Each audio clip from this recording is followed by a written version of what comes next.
නමෝ තස්ස භගවතෝ අරහතෝ සම්මා සම්බුද්දස්ස. නමෝ තස්ස භගවතෝ අරහතෝ සම්මා සම්බුද්දස්ස. නමෝ තස්ස භගවතෝ අරහතෝ සම්මා සම්බුද්දස්ස. පවාත දීප තුල්යාය සායු සන්තතියාක්ඛයං අරූපමාය සම්පස්සං භාවයේ මරණස්සති.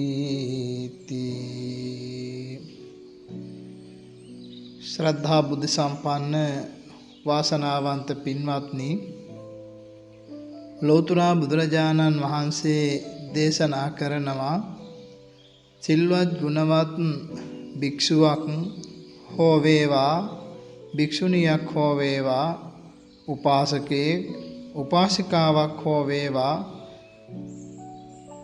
නිතර නිතර වැඩිය යුතු මෙනෙහි කළ යුතු කමඨහන් අතර මරණය කියන ධර්මතාවය ගැන මෙනෙහි කිරීම ඊටාම වැදගත් බව.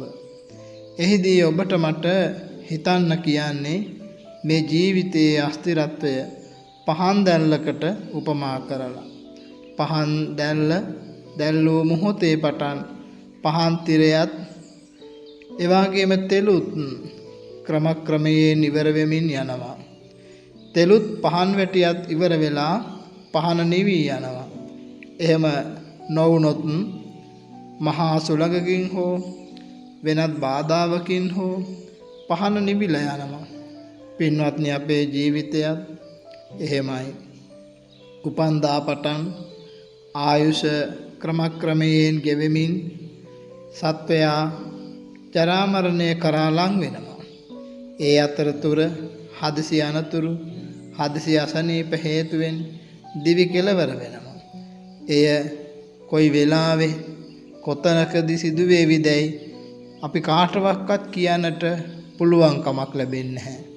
ඒ නිසා කාගේ හෝ මරණයක් දුටු විටදී එහෙම නැත්නම් මරණයක් ගැන ඇසුණු විටදී නිරතුරුවම මටත් මරණය සිද්ධ වෙනවමයි, මමත් මරණය ඉක්මවල නැහැ, කොයි මොහොතක හරි මටත් ඔය මරණය කියන ධර්මතාවය උරුම වෙනවමයි කියලා අනුන්ගේ මරණය උපමා කරගෙන තමාගේ මරණය ගැන නිතර නිතර මෙනෙහි කරමින් භාවනා කරන්න ඕන.